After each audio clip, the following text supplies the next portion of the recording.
गृह मंत्रालय का संरक्षण है, प्राइम मिनिस्टर का संरक्षण है। अगर इस तरह का राजनीतिक संरक्षण नहीं होता तो इनका फौरन अरेस्ट होना चाहिए था। उन्होंने जो कुछ कहा है, खुली कॉल दी है जेनोसाइड की, मुसलमानों को मारने की। और ये सारे जो संगठन हैं, ये सब आरएसएस के संगठन हैं। आरएसएस का जो सपना है इस देश को हिंदू राष्ट्र बनाने का, ये सब कुछ उसके लिए हो रहा है। चाहे वो 25 दिसंबर को क्रिश्चियंस के ऊपर जाके हमले हो, 20 से ऊपर जगहों पे हमले किए हैं। आप लोगों को अपना त्यौहार भी नहीं मनाने देंगे। अखिलेश यादव का खामोशी इस पूरे मामले पर, एक भी ट्वीट नहीं करना, बात ही नहीं करना, क्या दर्शाता है? बहुत शर्म की बात, यादव से तो सब लोग बहुत शर्म की बात है। उनको इस पे बयान देना चाहिए था, उनको अपने काडर को जमीन पे उतारना चाहिए था। प्रोटेस्ट देखिए, ऐसा कह के हम अपने मन को तसल्ली देना चाहते हैं कि चुनाव तक ये चीज़ चलेगी, बर्दाश्त कर लीजिए, ख़त्म हो जाएगा। लेकिन यह हिंदुओं को मुसलमान विरोधी बनाने की रोज़मर्रा की कवायद है, जिसमें आप जब तक रोज़ इस तरह का जहर नहीं भरेंगे समाज में, उसकी नस में आपको कहीं भी जगह नहीं छोड़नी है जहर के अलावा। हिंदू राष्ट्र है, इसलिए हिंदुओं को ये कहा जा रहा है कि हम आपको इसकी ताकत देंगे कि आप मुसलमानों का अपमान कर सकें, ईसाइयों का अपमान कर सकें, लेकिन उसके बदले आपको हमारी गुलामी स्वीकार करनी पड़ेगी। हिंदू राष्ट्र का बहुत सीधा सा मतलब है राष्ट्रीय स्वयंसेवक संघ के अंगूठे का राष्ट्र। शबनम हाशमी जी हैं और जिस तरह से धर्म संसद हुई उसके आरोपियों की गिरफ्तारी को लेकर यहाँ पर जो है प्रोटेस्ट किया गया। मैम, किस तरह से देखती हैं एक ऐसे नफरती भाषण जिनका वीडियो देश भर में वायरल हुआ और कार्रवाई किस तरह से देखती है? नहीं हुई है। राजनीतिक संरक्षण है, गृह मंत्रालय का संरक्षण है, प्राइम मिनिस्टर का संरक्षण है। अगर इस तरह का राजनीतिक संरक्षण नहीं होता तो इनका फौरन अरेस्ट होना चाहिए था। उन्होंने जो कुछ कहा है, खुली कॉल दी है जेनोसाइड की, मुसलमानों को मारने की। ये कहा है कि आर्मी हथियार उठा ले और जिस तरह म्यांमार में मारा मुसलमानों को, उस तरह यहाँ पे भी मारे। इतना सब कुछ होने के बाद अगर गिरफ्तारियां ना हो, अगर एफआईआर में उनका नाम तक ना हो, क्योंकि एफआईआर में अभी सिर्फ 3 नाम है, नरसिम्हानंद का नाम नहीं है, जो मेन ऑर्गेनाइजर है, जिन्होंने भाषण दिए हैं इतने नफरत भरे, उनका नाम ही नहीं है एफआईआर में, तो कार्रवाई तो करने की बहुत बाद की बात है। क्योंकि जब यहाँ सीए एनआरसी के दौरान जब प्रोटेस्ट हुए तो वहाँ पर डॉक्टर कफील जिनकी स्पीच को लेकर यूएपीए लगा दिया गया, जेल में रहना पड़ा। बाद में कोर्ट ने उन्हें बाइज्जत ना सिर्फ बरी किया बल्कि ये भी बताया कि उनका जो भाषण था वो जोड़ने के लिए था, तोड़ने के लिए नहीं था। और इस जगह पर लगातार सामने से ये देखा जा सकता है कि मारने की कॉल और इस तरह के नफरती भाषण दिए जाते हैं, वहाँ पर कोई कार्रवाई नहीं होती है। तो क्या इसका मतलब सिर्फ राजनीति से माना जाए? बिल्कुल राजनीति है। आज ये देश जो है, यहाँ पे फांसीवादी ताकतें बैठी हैं, ये इस देश को हिंदू राष्ट्र बनाना चाहती हैं। और ये सारे जो संगठन हैं, ये सब आरएसएस के संगठन हैं। आरएसएस का जो सपना है इस देश को हिंदू राष्ट्र बनाने का, ये सब कुछ उसके लिए हो रहा है। चाहे वो 25 दिसंबर को क्रिश्चियंस के ऊपर जाके हमले हो, 20 से ऊपर जगहों पे हमले किए हैं। आप लोगों को अपना त्यौहार भी नहीं मनाने देंगे। अभी उसका कर्नाटका या कहाँ का है वो एक एमपी, उसका पूरा वायरल हो रहा है कि जितने भी लोग हैं इस देश में, वो सबके सब जो हैं वापस हिंदू बने। तो इस तरह के लगातार बयान हो रहे हैं, इम्प्यूनिटी के साथ हो रहे हैं और उन पे कोई कार्रवाई नहीं हो रही। इसका मतलब तो यही है कि पूरा राजनीतिक संरक्षण है। और जाहिर है कि यूपी के चुनाव सर पे है, पंजाब के चुनाव सर पे है, तो हिंदू मुस्लिम करने के अलावा इनके पास कोई दूसरा रास्ता नहीं है। क्योंकि वहाँ पर अब जो है शपथ ये भी ली गई है कि हम जब तक शांत नहीं रहने वाले हैं, जब तक हम इसको हिंदू राष्ट्र नहीं, और उसमें लग जाना चाहिए, इस तरीके की कॉल दी गई है। तो नहीं लगता कि क्योंकि सिर्फ ये मुसलमानों की बात नहीं है, यहाँ पर जैसे आपने भी बताया कि क्रिसमस के त्यौहार पर कितनी जगहों पर हमले हुए, और भी कम्युनिटी है, किस तरीके की धारणा ये करना चाहते थे?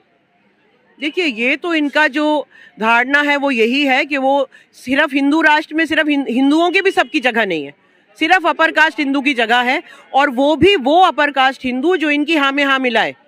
उस अपर कास्ट हिंदू में अपूर्वानंद नहीं आते, अशोक वाजपेयी नहीं आते, क्योंकि वो इनकी सोच के विरोध में बात करते हैं। तो सिर्फ जो इनका जो एक फांसीवादी सोच है उसमें जो हाँ में हाँ मिलाए, ये ऐसा राष्ट्र बनाना चाहते हैं। और इसीलिए ये लगातार बढ़ते चले जा रहे हैं। परेशानी ये है कि जो बाकी राजनीतिक पार्टियां हैं, जिनको आज यहाँ होना चाहिए था, सिर्फ सिविल सोसाइटी आवाज उठा रही है, सिर्फ इंटेलेक्चुअल्स एक्टिविस्ट आवाज उठा रहे हैं, आर्टिस्ट आवाज उठा रहे हैं। पॉलिटिकल पार्टीज कहाँ हैं? क्यों सड़कों पे नहीं है पॉलिटिकल पार्टीज? किस बात का डर है विपक्षी दल? वो सॉफ्ट हिंदुत्व की पॉलिटिक्स खेल रहे हैं। और किस बात का डर है? और किस बात का डर हो सकता है? मतलब इतनी बड़ी बात हो गई कि मुसलमानों के खिलाफ जेनोसाइड का इतना बड़ा ऐलान हो गया और किसी का मुंह नहीं खुल रहा। ट्वीट जरूर किए हैं, मैं ये नहीं कहूंगी किसी ने नहीं किए, जरूर 2-3 मैंने देखा है, प्रियंका गांधी, राहुल गांधी के ट्वीट मैंने देखे हैं, लेकिन बाकी किसी पार्टी के या सीपीएम के लेफ्ट वालों के होंगे। लेकिन उनके तो काडर को सड़कों पे होना चाहिए था ना, सिर्फ ट्वीट से थोड़ी ना मामला चलेगा। इसमें एक नाम और है जिन्होंने ट्वीट किया और बोला है, वो है असदुद्दीन ओवैसी। उनके बारे में आपका क्या कहना है? देखिए, असदुद्दीन ओवैसी की जो पॉलिटिक्स है और इनकी जो पॉलिटिक्स है, जो हंगामा कर रहे हैं, इनमें कोई खास फर्क मैं नहीं मानती। वो मुसलमानों का सांप्रदायिक सोच के साथ अपनी पॉलिटिक्स करते हैं, ये हिंदुओं की सांप्रदायिक सोच के साथ। मैं बात कर रही हूँ सेकुलर पॉलिटिकल पार्टीज की, मैं सेकुलर पॉलिटिकल पार्टीज की बात कर रही हूँ। खासकर यूपी की बात करें हम, तो अखिलेश यादव का खामोशी इस पूरे मामले पर, एक भी ट्वीट नहीं करना, बात ही नहीं करना, क्या दर्शाता है? बहुत शर्म की बात, यादव से तो सब लोग बहुत शर्म की बात है। उनको इस पे बयान देना चाहिए था, उनको अपने काडर को जमीन पे उतारना चाहिए था, प्रोटेस्ट करने चाहिए थे और डिमांड करनी चाहिए थी कि इन सब पे फौरन कार्रवाई हो, ये लोग अरेस्ट हो। उन्होंने अहमद शाह अब्दाली का जिक्र क्यों किया? उन्होंने मुगल शासकों के विरुद्ध सिख गुरुओं को रख के क्यों खड़ा किया?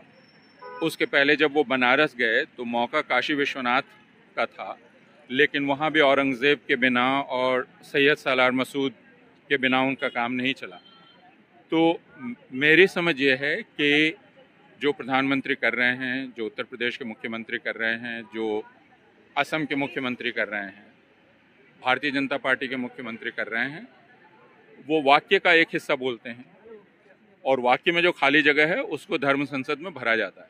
सर, क्या इस बात से सहमत हैं कि उत्तर प्रदेश में चुनाव है, उत्तराखंड में चुनाव, उसको लेकर ये सब चीज़ें की जा रही हैं? देखिए, ऐसा कह के हम अपने मन को तसल्ली देना चाहते हैं कि चुनाव तक ये चीज़ चलेगी, बर्दाश्त कर लीजिए, ख़त्म हो जाएगा। लेकिन यह हिंदुओं को मुसलमान विरोधी बनाने की रोज़मर्रा की कवायद है, जिसमें आप जब तक रोज़ इस तरह का जहर नहीं भरेंगे समाज में, उसकी नस में आपको कहीं भी जगह नहीं छोड़नी है जहर के अलावा। यह काम किया जा रहा है रोज़ाना। तो हम यह न कहें कि चुनाव अब करीब हैं इसलिए यह किया जा रहा है।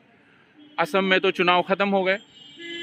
आप असम के मुख्यमंत्री का बयान पिछले 3 महीनों के रोज़ाना के बयान उठा के देखें, वहाँ क्यों वो लगातार मुसलमान विरोधी बयान दे रहे हैं।